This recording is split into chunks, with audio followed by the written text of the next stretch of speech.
오늘 본문 말씀 진짜 유명한 말씀이죠. 아마 거의 모든 교회 전도지에 들어가 있는 말이 아닐까 싶어요.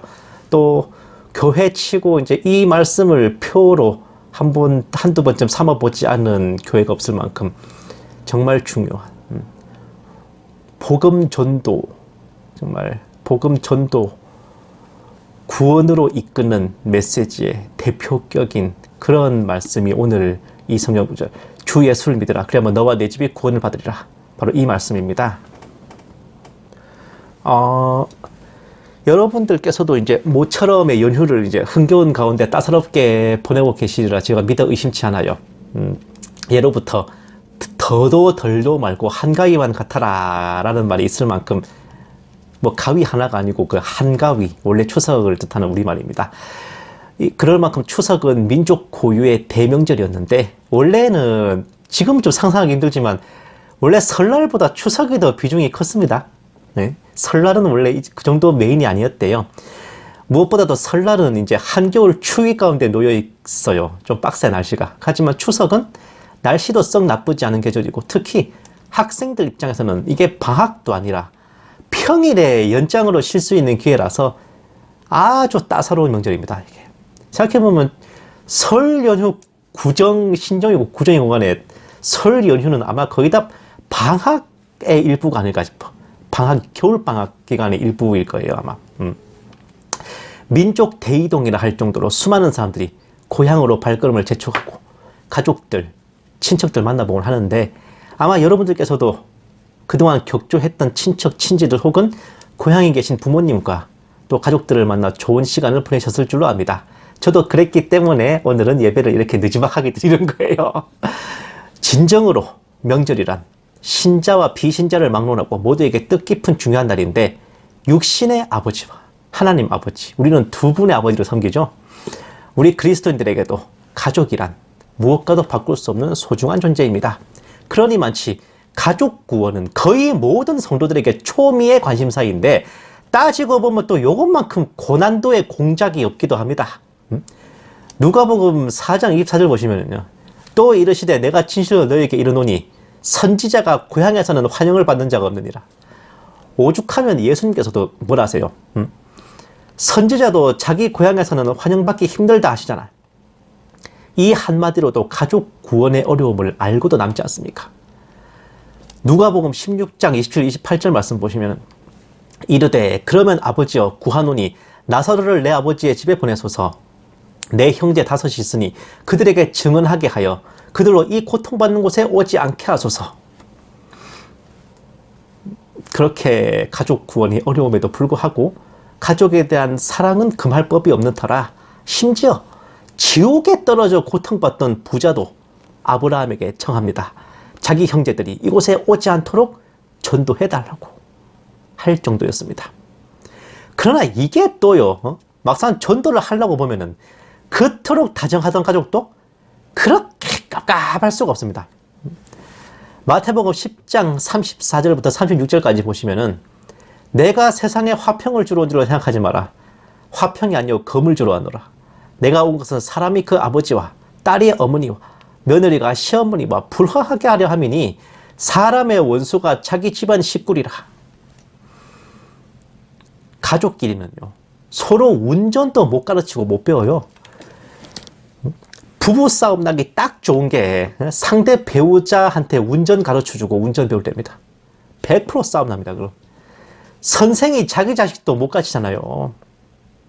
그럴 마당에 전도는 언감생심이지. 이게 가족 전도하는 게 딱히 그러니까 가족 전도 자체가 어려워서 어렵다기보다는 원래 가족들한테 뭘 가르치는 게 잘 안 됩니다. 애초에 그래. 일단 가족들은 나를 너무 잘 알아요. 나의 이런저런 치부나 연약한 점들도 잘 알고 있고, 그러니 마치 말빨이 먹혀들지 않는 경우가 다분합니다. 에이, 어디서 이게 후라이 까고 있어. 내가 니를 모르냐, 이런다니까. 그럼에도 불구하고 가족들과 척을 지지 말고 화평해야 하는 이유는 단순히 윤리 도덕적 문제를 넘어서 이게 하나님의 명령이기 때문에 그래요. 아버지와 어머니를 저주하는 자들은 죽이라 하셨고, 구약 율법이 그래요. 주님 안에서 부모에게 순종하고 부모들도 자녀들을 노엽게 하지 마라고 명하셨습니다. 이 통상 부모님들이 자녀들은 주 안에서 부모에게 순종하라 요 말만 아시고 요 뒤에 말을 모르신다. 예? 자녀들을 노엽게 하지 말고 이 말씀을 모르셔. 다 보면 지들 유리한 것만 안다니까. 또 뭐라 그럽니까? 남편과 아내는 서로 사랑하고 피차 복종하며 귀하게 여기고, 심지어 하나님께서 친히 명하신 10계명 중에 유일하게 반대급부를 약속하신 계명이 뭡니까? 효도야, 효도. 출애 굽기 20장 12절을 보시면 네 부모를 공경하라. 그러면 내 하나님 여호와가 내게 준 땅에서 네 생명이 길리라.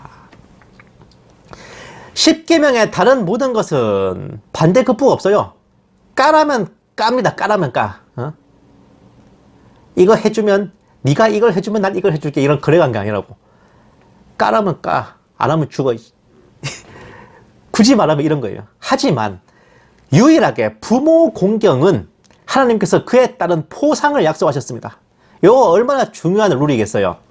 이러니 가족 사랑이란 우리 아버지께서도 성도에게 원하고 바라시는 것인데, 왜냐? 내 육신의 부모 형제도 사랑할 줄 모르면서 눈에 안 보이는 하나님 아버지를 사랑한다.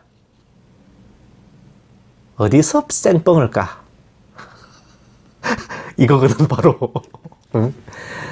아시다시피 구원은요, 창세전에 예정하시고 택하신 자들이 받는 거기 때문에 혹여 내 가족이 택함받지 못한 자라면 어쩌나 두렵고 떨리기 십상입니다. 네? 가족을 사랑할수록 더 그래요, 마음이. 더군다나 언뜻 보기에 복음이 씨알도 안 먹힐 가게라면, 예? 우리 부모님이나 형제들, 자매들이 평소에 기독교 욕, 교회 욕, 목사들 욕을 엄청나게 한다. 아, 쉽지 않습니다. 강적입니다, 이거. 이러면 돌아본다고요. 예. 그런데 만약 내 가족에게 예정과 택함이 없어도 혹여 구원받을 수 있지 않을까라는 신라 같은 기대감도 가지고 사는 게 또 우리들 아닙니까? 평소에 좀 우애 있고 다정했던 가족일수록 더 그렇지. 그거는 사람 인지상정. 그런 마음이 없으면 얘는 사이코패스 아니면 소시오패스야. 네?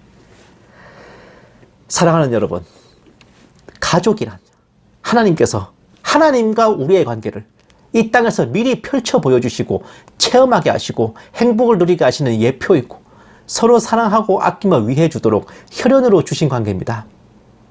남편과 아내, 부모와 자녀, 형제와 자매 등 이 가족 관계는 이 또한 하나님께서 깊은 계획과 뜻을 가지고 만들어 주신 겁니다. 네 부모를 공경하라. 그래야하면 이 땅이 하나님께서 주신 이 땅에서 네 생명이 길 것이다. 사람이 형제를 위해 자기 목숨을 바치는 것, 이보다 더 큰 사랑이 없다. 남편 받들기를 죽게 하듯 하고 아내 사랑하기를 그리스도께서 자신을 주심같이 하라. 가족은요, 하나님께서 다 생각하시고 뜻이 있으셔서 우리를 위해 만들어 주신 관계입니다. 우리는 때를 얻든 못 얻든 가족 구원을 위해 기도하고 소망해야 될 이유는 충분하다, 이거. 하나님께서는요, 창세전에 예정하시고 택하신 자들을 구원하시는데, 여러분 분명히 말씀드리지만 하나님께서는 모든 이들을 다 건지시는 거 아닙니다. 이 땅에 사는 사람들, 모든 사람이 다 구원의 대상인 게 아니라 이 중에서 창세전에 택하시고 예정하신 사람들만 구원의 대상입니다. 그런데 그런 사람들도 모두 다 건지시는 게 아니라고. 그렇게 택함 받았음에도 성령을 회방하고 배도하고 배교하고 떨어져 나가는 영혼들이 적지 않습니다. 그럴 때마다 아버지 하나님은 살점이 떨어지고 피가 뽑히는 듯한 아픔을 느끼시지 않겠어요? 그런데 그렇게 떨어져 나간다 해도 실수와 후회가 있으시겠습니까, 아버지께? 아버지 하나님께서는 구원받기로 예정된 충만한 숫자를 끝내 다 채워서 건지십니다. 건지세요. 이것이 정치용어로는 보궐선거, 정시 모집 이후에 추가 모집, 정원 외에 보결생, 기여 입학생, 학교에 기부하고 백 써서 들어오는 학생들 있잖아요. 정원 외의 모집. 이런 과정이 바로 가족 구원을 위한 전도가 아닐까요? 남편과 아내가, 부모와 자녀가, 형제와 자매가 서로를 전도하고 복음으로 이끄는 것이야말로 없던 예정 만들어서라도 구원에 이르도록 하는 공작이 아닐까요? 배도해서 떨어져 나간 영혼만큼 그것을 통해 충원하시지 않겠습니까? 예수님을 믿으면 너와 내 집이 구원을 얻으리라 하셨듯이 주님께서 나를 택하신 것처럼 내 가족도 택하셨음을 믿고 한치의 망설임도 주저함도 없이 기도하고 부딪혀야 할 것입니다. 하나님 입장에서야 창세전에 예정하고 택하신 자들을 구원하시는 거지만요, 전도하는 우리는, 우리가 복음을 전하는 모든 이들이 다 택함받은 자들이라 믿고 담대하게 전해야 되는 겁니다. 에이, 주님께서 알아서 예정하고 택하셨는데 우리가 왜 해야 돼요? 라고 말하면 하나님께 혼나요. 예? 그래도 차마 가족들에게 입이 안 떨어진다 하시는 분들께 제가 늘 권해드리는 팁이 있잖아요. 가장 이상적이고 좋은 것은 나 자신이 직접 가족들에게 전도하는 것이지만, 이거는 어지간히 내가 가족들에게 예쁨을 받거나 신뢰를 받지 않는 이상 불가능합니다. 미션 임파서블이야. 그러나 그 차선책으로 할 수 있는 것들이 있잖아요. 먼저는 가족 구원을 위한 간절한 기도. 아시다시피 기도는 금 대접에 담겨 천국으로 상달되는 향과 같습니다. 진심 어린 기도는 하늘 문을 열고 하나님의 보좌를 울리는 힘이기도 해요. 또한 복음 전도자를 물심양면으로 돕는 것, 그리고 가족에게 전하지는 못해도 다른 사람들에게 열심히 전하는 겁니다. 다른 사람을 전도하는 것이 어째서 내 가족의 전도를 위한 방법이냐 하신다면 그럴 만한 이유가 있어 보라. 내가 다른 사람에게 복음을 전하여 그 사람이 구원받는 것은 단순히 나의 사역과 섬김의 결과만이 아니올시다. 그 사람을 구원하기 위한 그의 가족의 간절한 기도 응답이기도 해요. 즉, 그 사람의 구원을 위해 그의 가족이 하나님께 간절히 기도드린 결과 하나님께서는 나를 보내셔서 그에게 복음을 전해 구원받도록 역사하신 겁니다. 이런 원리가 돌고 돌아서 내가 열심히 내 가족의 구원을 위해 기도하고 또한 다른 사람에게 복음을 전하거나 복음 전도자를 돕는다면 나의 기도와 헌신이 상달되는 그날에 하나님께서는 말빨 좋고 영성이 뛰어나고 성령이 충만한 만렙의 전도자를 내 가족에게 보내셔서 복음을 전하여 구원받게 하실 겁니다.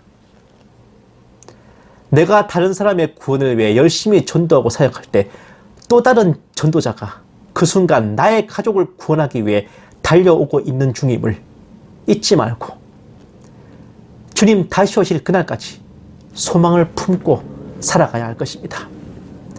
아무쪼록 사랑하는 여러분 모두 이 땅에서 살아가는 날들 동안 하나님과 화목하듯 부모, 형제, 가족들과 늘 화목하시고 주님 다시 오실 그날에 모두 함께 죽음을 보지 않고 들림받는 은혜를 체험하시길 주님의 이름으로 축원합니다.